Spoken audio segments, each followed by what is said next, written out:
the Real Estate U podcast with Lettiann. Welcome back to Real Estate U with Lettiann, Season 5 in the kitchen. We welcome you into my kitchen, and I welcome my friend, Karine Hellwig. Hello, how are you today? I'm doing fantastic, Karine. Thank you. You've never been to my house, though. We're friends, No, but I have not at my not. house. We literally see each other adjacently. Yes. Because I live very close to Aubrey Vineyards. It's an Overland Park, Kansas winery, and Karine is not only the general manager, but she's also the winemaker. So I can't wait to hear all about what's going on at the vineyards. Yeah.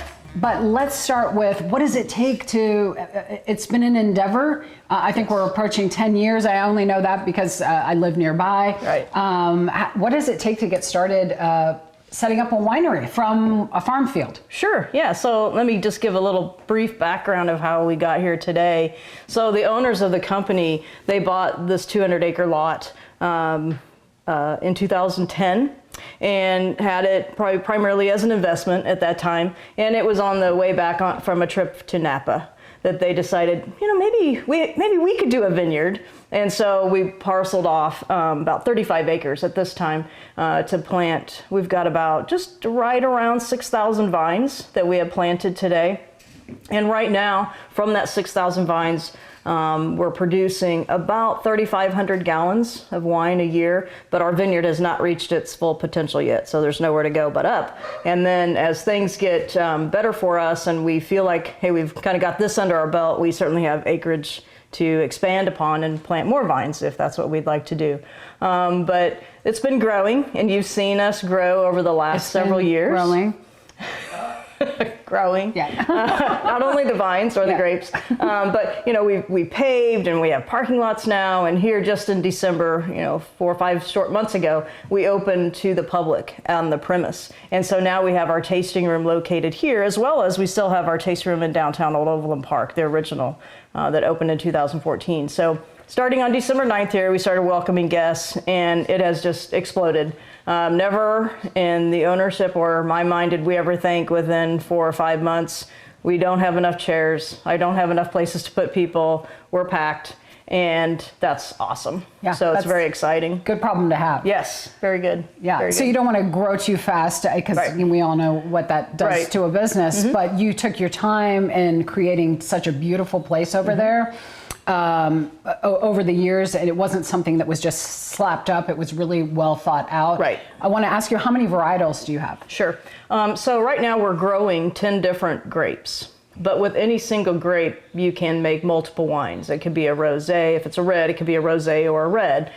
We can do blends. We can do blushes. So at any given time, we normally have 18 to 20 different bottles of wine available to taste and sell. I've been to the tasting room, surprise, and I've been to, of course, now the open tasting room on premise. And well, I was just telling our producers, the sunsets are spectacular. The tasting room is well done. I know the owners, when I met them during the grand opening, she mentioned that they don't want to be, they really want to make it a more of a, for lack of a better word, Napa experience, and not just let's put things in the smoothie machine and try to make something we're not. Yes, it is every decision, whether it was from the wine glasses that we use in the room, the furniture that's in the room, the stain color, how the drive through the vineyard goes, every single idea or facet of the property was well thought out and painstakingly thought out in some places. I mean, it just takes time. And so it was all to drive an experience. And again, we are striving for a Napa-like experience. And that's what it's all about. And the way we do our tastings with our guests, it is what you would experience in Napa. We're not fashioning it after a Midwest theme thing. And so we're definitely striving towards that goal. What's your most Popular wine? Yes, thank you. You're welcome. It is our. And we haven't even had any yet. We haven't even opened it yet. Yeah. It's our Chamberson. Our Chamberson has been our top-selling wine for probably a good, I would say probably for at least the last 5 years, if not since day one. Chamberson is a grape that we do grow on property. So I can't use the word estate because there's different rules with the federal government with using that word, but it is a grape that we do grow here. Speaking of rules and regs, you've learned more than you really need to know, but you had to learn. I think that's crazy. We had a conversation at one point about things you can't say, you can say, where you can sell, where you can't sell, who, all of that kind of stuff. So, but let's dial in a little bit more. We can get started here. And while you're starting to explain this, I'm going to go get a couple of things. Pardon me. It's good we're in my own kitchen. Okay. All right. So I have two pairings I've brought today. We're starting a collaboration or a partnership with KC Caramels. And so today I've brought two different wines and two different caramels that we have specifically paired out together. And it's just fun. Pairing food and wine together is always fun, whether that's that Cabernet Sauvignon and a steak, or in this case, some of our wines with caramels. We all know that chocolate sometimes goes really well with those big, bold, dry red wines, but caramels is kind of an unexpected idea or theme that we're starting to see. So the first wine I'm going to talk about is our Crimson Cabernet. Crimson Cabernet is a grape that we do grow here on the premise. It'll be the first grape. When you pull into our property, it is the first grape street side. And Crimson Cabernet is actually a hybrid grape. It is a hybrid of the Cabernet Sauvignon as well as the Norton. Norton is a classic Midwest grape, grows very well here in the Midwest states. And then Cabernet Sauvignon, as everyone knows, flourishes on the West Coast. And so people would like to be able to grow Cab Sauv here, but we just don't have the climate or the growing season that would allow that grape to grow well. So luckily we had some botanists that put those two grapes together, and now we have the Crimson Cabernet. Crimson Cabernet for us is really a bold, dry red wine, but it is unoaked. In my winemaking style, one of the things that we really like to do is we do a lot of stainless steel work. We only oak very few wines because one of our themes of presenting our wine is to really let the grapes speak for themselves. And so the Crimson Cabernet is, and a good example of that is all stainless steel. The other wine I brought is our apple wine. We've been sold out of the apple wine for probably a good 4 months, and it has always been one of our top 5 selling wines. This is something unique. It is not like a cider. The alcohol content is higher. Usually your ciders are running around 6 to 8% and has some carbonation in it. Our apple wine is just a pure, fresh pressed apple juice that we ferment and process all out in stainless steel. So it comes across as kind of a light, tart apple wine. What's the alcohol content in the apple wine? It's probably about 12%. Okay. Yep. Okay. Awesome. Yeah. So I'm going to pour these for us, and then we'll talk about how the actual flavors of these caramels actually pair with this. While Karine is pouring that, I want to say if you want to reach out to Karine or check out any information about Aubrey Vineyards, please go to Aubrey, AUBREY, vineyards.com and get connected with Karine and anything you have, or maybe you want to make a reservation to visit the winery. Also want to say, if you are interested in my book, Homes That Cook, please go to Amazon.com and search Homes That Cook. Of course, our recipes for season 5, although you cannot go to our website and download a bottle of wine. I wish you could. So do I. That'd be fun. Someday. One day that will probably happen. So if you're interested in the episode recipes from season 5, please go to Lettiann.com/season 5 recipes. So this is great, Karine. I'm so glad you're here. Yeah, thank you for having me today. You bet. Fun. All right, so as I talked about earlier, we're starting to do some partnerships with KC Caramels. Kansas City Caramels, Kansas City Caramels, yep. Thank you. Yep. And the owner of Kansas City Caramels, Terry, she's a wonderful person. Complete pleasure to meet her. Kind of reminds me of myself. She's just, had her life and what it was, and then decided one day I'm going to do something different. I'm going to venture out into a new thing. So it kind of reminds me of me coming into the wine world. That wasn't my life before. So it's really fun to meet her and talk to her, and then find out, hey, we actually compare some things here. It's not just, oh, who loves caramels, yay. But now because she's made some distinct flavors in her caramels, we have found there's some flavors that really accentuate some wines. So let's start, actually we're going to start with the apple. Okay. So she has a caramel that's called her base caramel, it's called proper caramel. And the proper comes from some ingredients that she's getting from England. So it's kind of it's a fun title. I did not know that. Yes, so Super fun. proper. So maybe we should use our We are English very proper. accent, when we talk about that. But, so who doesn't love a caramel apple? And that's what this flavor is all about. It's just normal caramel. I'm just and then putting with the that apple together. wine, it's like eating a caramel apple. So I can't wait to it's try really it. tasty. So I've given you our caramels here, and they're labeled, so you can go for the proper. If you want to check out Kansas City Caramels, simply go to kansascitycaramels.com, and I'm sure Terry will connect with you there. So, okay.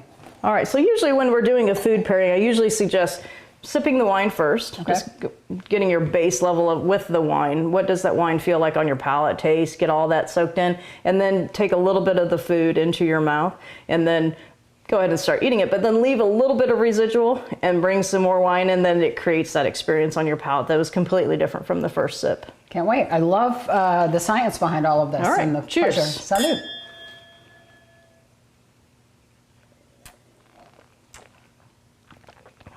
And a bite of the caramel.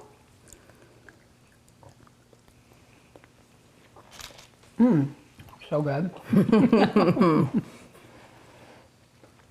Smaller bites, Lettiann, smaller bites.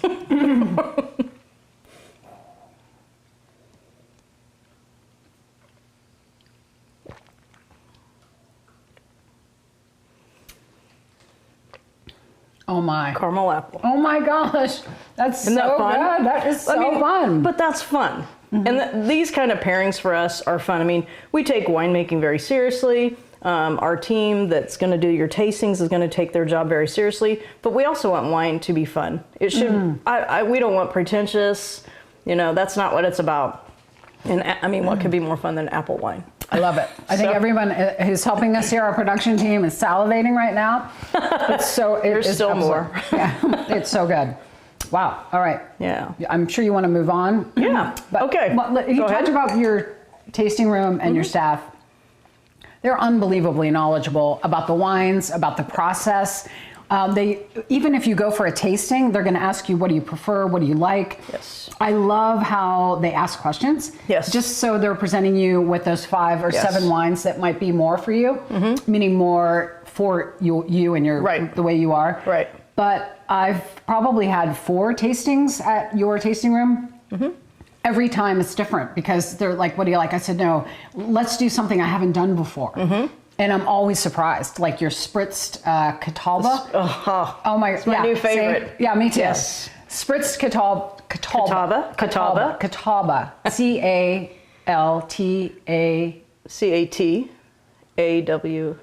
CATAWABA.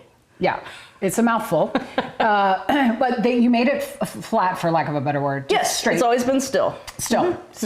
And they spritzed it. So it's not sparkling. It's just got this little bit of spritz. Fizz.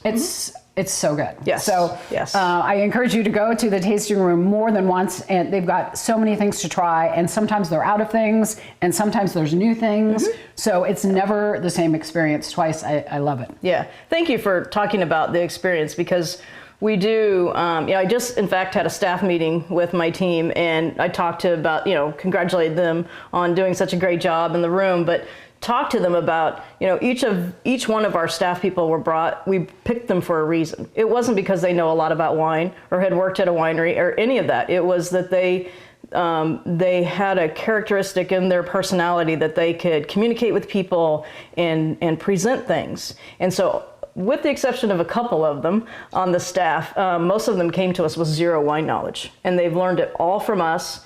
And then the tableside tasting experiences that we're offering, they're just eating it up. And the public is eating that up because it's not something you can do in Kansas City right now. So thank you for pointing that out. That is something we do strive for, is that experience. It is, and it's never the same thing twice. Yeah. And I think it's genius that you brought someone in with a blank slate, maybe not really knowledgeable about wine. Now all they know is about your wine, Right. which is more important, and they're making the experience a little bit better. Right. And we do take the time. I do want them to know about other wines because when we do ask the first time guests, like, what kind of wines wines do you like? If they say, oh, I like Pinot Noir. Well, I don't grow Pinot Noir. So my staff does have to, in their head, translate, okay, if I like Pinot Noir, what do I send them to? Well, most likely it's going to be the Chambourcin. So, but they have to know about these things. And, you know, a lot of them are younger and they're just eating it up. They're young. They're having fun. We have fun, just like this is fun. They have fun. But they're very learning. Professional, but Yes. they're fun. They're meeting the guests where they're at. Yes. So if I'm at a meeting at your vineyard, which you can have meetings there, you can bring your laptop. You can work if you want, whatever you want to do. That's not where you'll find me working. But it's almost like real estate professionals. I mean, we're in the relationship business. Yes. It's all about relationships, and sometimes getting a real estate agent that comes to our office, maybe more of a blank slate, not having done it for a decade, they're more apt to be a sponge and go, hey, I don't know that. Can you tell me more about that? Right. Right. So I love that. All right, what's next, Karine? All right, so the next pairing I want to do is the Crimson Cabernet. Again, I talked a little bit about that, just the grape itself. The notes of this wine are like deep dark fruit notes, some dark plum in there, but the note that we really want to call out today is kind of the spice bouquet. And so the caramel that we picked for this from Terry is Kansas City caramels. Kansas City caramels. The caramel we picked out is the chai tea. So those chai spices that you find in that tea, they just really bring out the spice bouquet that's in this wine. So same thing, drink, eat, drink. Showing the cute little caramel pack here. I'm hopeful Terry is at Kansas City Caramels, kansascitycaramels.com. AubreyVineyards.com, AUBREY Vineyards.com to connect with Karine. I'm hopeful she's going to be making these forever. Yes. And not just because she does make seasonal caramels. No, she does. But this show isn't about Terry, but we love you, Terry. It's not. And what we've worked with her is actually creating a variety pack. Oh. And so in this little variety pack that we're selling in the tasting room, and we're probably going to have, you know, you might be able to pay extra for a pairing, and we would be able to tell you, hey, this caramel in here goes with this wine. And so you could do a caramel pairing, wine tasting pairing experience, and you would pay for it, and our team will facilitate it for you. It's very so fun.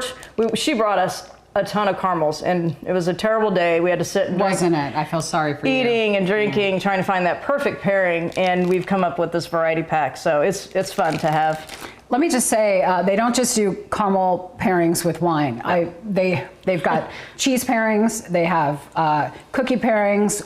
Their port, their white port, goes so well with Ghost. Ghost. Oh, the Ghost port is off the charts. If you're into port, try this white Ghost port. Love the bottle. Love the name. And the owner, of course, said, Lettiann, you have to try this with white chocolate. Yes. Oh, yes. It was like literally eyes rolling back in your head. Yes. Going, oh, I know. And I'm not a port person, but she's like, you got to try it. Yes. And I'm like, okay, Heidi. I got it. And you just mentioned, Lettiann, some of the other pairings that we do. We're focusing really hard on collaborating or pairing with other local companies in the area. So Kansas City Caramels is one. Maps Chocolate out of Lenexa is another. Shout out to Vincent. The cookie pairing that you discussed, that's the Upper Crust Bakery in downtown Overland Park, right across the street from our original tasting room. And so we're looking for ways that are just fun. You know, we want to have food at our venue, but I don't just need to slap a pizza on somebody's table. Let's make it fun and what elevates the wine experience. The beauty of what you do and is taking time. You took time. You take time. You just don't go, just bring it on. Let's give that a try. Yes. You really take, and I love that because then you don't have to fumble later. I said Heidi, I meant Holly. Shout out to Holly, of course, the owner, one of the owners. And this is great. We have about 2 minutes. Let's dive into this one. Let's have one last So this is our... This is the Crimson Cabernet. Okay. Yes.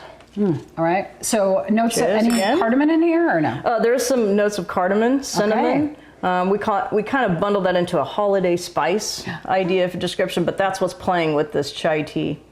Oh, I forgot to sip first. Whoops.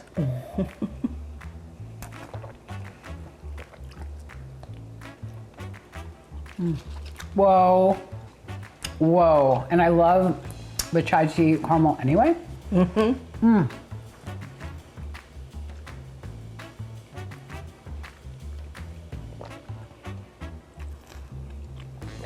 That is so good. And it's just crazy. That's just like a party in your mouth. You can just feel the spice explode. It is, and It's fun. You just want more and more.